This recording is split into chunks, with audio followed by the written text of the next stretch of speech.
another episode of Coffee, Homes, and Loans. You have your originals here again. Very excited for this episode. This episode's kind of unique. We're going to be talking about the horror stories that happen in real estate transactions. And with your experience in this industry, you have a lot of input to get into that. So we're excited to hear those stories. And the intent of this podcast is not to scare you or deter you from getting into the buyer's market. It really is just to inform you in things that happen and make you laugh a little bit, because some things are a little funny. So yeah, we definitely want to keep you educated because we're all for the buying power. Exactly.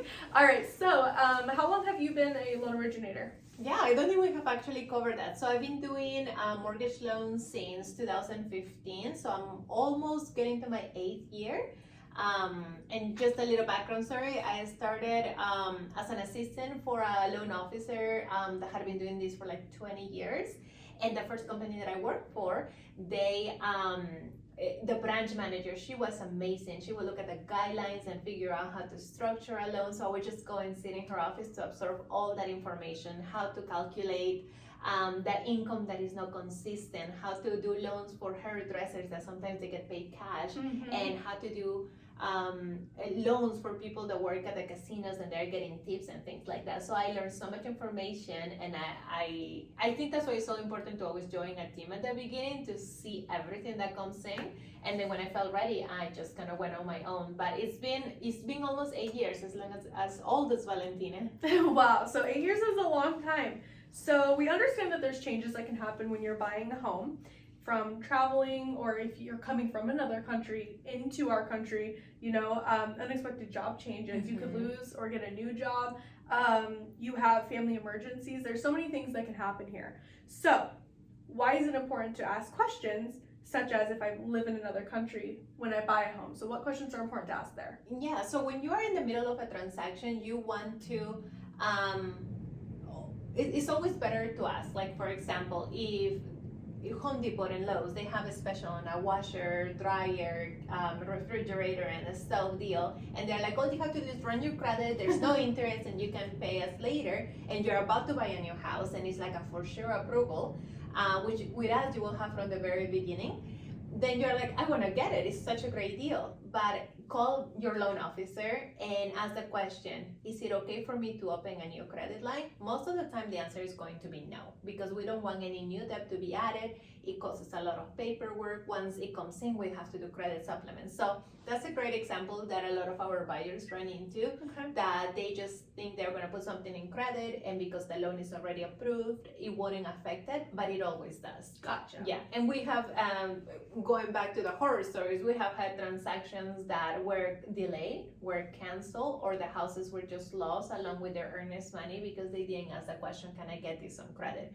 And even though we say it at the beginning, like the do's and don'ts on a list, it's a brand new experience most people are going through. So Absolutely. They really don't know, and you forget. Like if somebody comes and explains something to you that is not part of your industry, you're gonna grab some information, but not all of it. Correct. So always ask questions. I have had clients also that they leave the country a week before they're signing. Maybe they're gonna go visit relatives and they think they can sign electronically because all of the documents are signed electronically. You don't wanna do that. You wanna wait until you close on your house before you go on vacation and things like that. And then I also had clients that have had job changes, like their dream job made them an offer, and they're like, I'm going to take it. And we are about to close, and then we can't verify employment. Again, it ruins the transaction at the end. So sometimes if it's a great job opportunity, we'll work with the underwriter, with the person, with the employer to all be on the same team and still be able to close on the loan.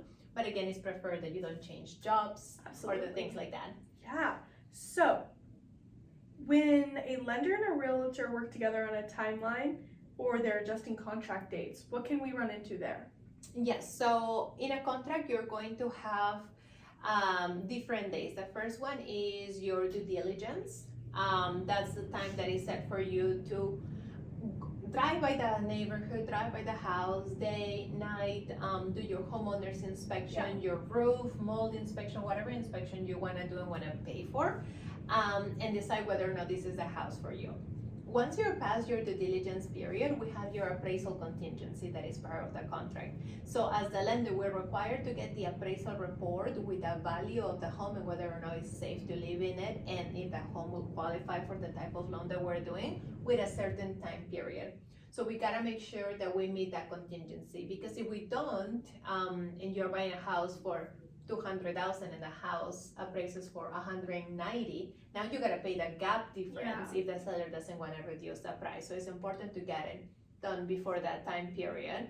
And then the next date on your contract is going to be your loan contingency. So you are submitting an offer, giving an earnest money deposit, promising the seller you're gonna buy this house. You have good intent to buy it, but you must get a loan.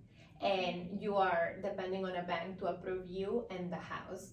So the loan contingency, we must have your final approval before that date, because if you don't qualify for whatever reason after that date, then you will lose your earnest money deposit, which can be $1,000, $5,000, $10,000 when we're talking about $1 million houses. And then the last date is your close of escrow. We wanna make sure to close the date that the contract says we're gonna close on the home, like sign the documents and transfer the deed, or before. So we want to make sure we don't miss that date either, because if you miss it and the seller's like, you know what, I don't want to deal with this buyer anymore, they can cancel the contract and then you will lose your earnest money again. So when you have a good team, a good lender and realtor that are always communicating, we're going to make sure that you are on track on all those dates, that we protect the earnest money, we protect your investment. Because if you're doing inspections and appraisals on the home, you're out of pocket anywhere between $1,000 to $2,000. So that plus your earnest money is a lot. So we want to make sure that we're communicating. And then your lender will have a big team. Like you and I were a team, but we have our other assistant, processor, underwriter, closer, the people that do the loan disclosures, the appraisal, that are on the lending side team. And then the realtor, they have their own transaction coordinator, they have their broker, and then you have the home inspector, and then you have the title and escrow company, where you have the escrow officers, their assistants, the notary. So it's so many people for one house.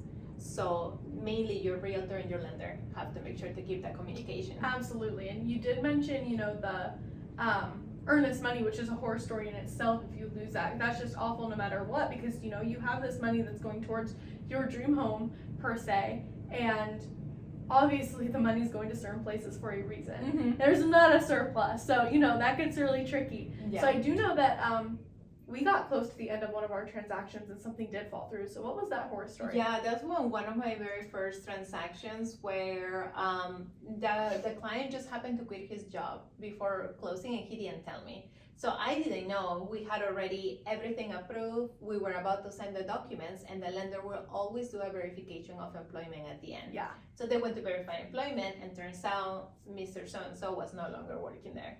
So we couldn't do the loan. Yeah. There was no income anymore. Yeah. And that was very frustrating. And everybody can find somebody to find the guilt. Like, I can't believe that this happened. Yeah. But it's kind of like how you learn to tell your clients, don't Yeah. quit your job. Yeah. Well, and it is hard because as a common person who doesn't do this every day, it's such a simple thing that you don't think about, and then you do it every day and you feel like it's common sense. So it's just one of the littlest mishaps that can happen that really can just undo the entire thread. Yeah, and this is the whole reason why we started this podcast. Yeah. Because a lot of things were like, well, you can't quit your job when you're trying to buy a house. But do people really know that? They don't. Obviously, it happens. Yeah. And Okay. and then there's always ways that we can help them to recover their investment on their next purchase, but it's just not the best way to start your home ownership journey, for sure. Definitely not. So I heard that some buyers are into long buyer broker transaction agreement, but they don't like that the realtor, can they legally get out of those if they don't like the realtor during that? That's a great question. So I have had buyers that were approved and they were discouraged from buying. They just didn't like the experience because they didn't like the realtor that they were working with. Yeah. So some realtors will put their clients, not everybody, into a buyer broker agreement. That means that they are promising the realtor to work with them for a certain period of time. It can be 3 months, 6 months, most common is 6 months or up to a year. And if the client goes see, they go see a home with another realtor and they go into contract, then the realtor that they signed the first agreement with is entitled to getting the commission for that house, even though the other realtor did the work because they had contracted the first realtor at the beginning. Gotcha. So, you know, they get discouraged from buying and things like that. And the reason that those agreements are in place is that a lot of times you have many buyers working with a bunch of realtors, getting everybody to show them houses, and a lot of buyers working with different lenders, and none of us get paid until the deal closes. So we all work on commissions. So that is kind of protecting the realtors, but there's also a level where if the realtor and the buyer are not getting along, or the lender and the buyer are not getting along, you have to move on. Absolutely. And you have to go somewhere else. So I believe there's you can talk to the realtor that you have the buyer broker agreement, and first try to resolve what's going on, like why aren't you finding a house, and see if there's a better strategy. If that doesn't work, you can tell them, you know, I don't want you to be my realtor anymore, I'm gonna go hire somebody else, and you put that in writing, you can copy the broker, and then you can go get another realtor and talk to them about them representing you as a buyer or as a seller. Yeah, absolutely. All right, well, thank you so much for answering my questions and, you know, gleaning light on, you know, a little bit of the horror stories that can happen. So, moral of the story, you need to ask questions. Yep. We're here for you. We want to help you guys through the process. Exactly what she said earlier, this is why we started this podcast, because it's not a common thing. When I entered into this industry, I thought I was learning Spanish or French. It is insane how much, not only information there is, but that changes every so often. And it is constantly changing and evolving to make it a better market for buyers and for sellers. So we appreciate you guys joining. Yeah. Ta-ta for now. See you guys.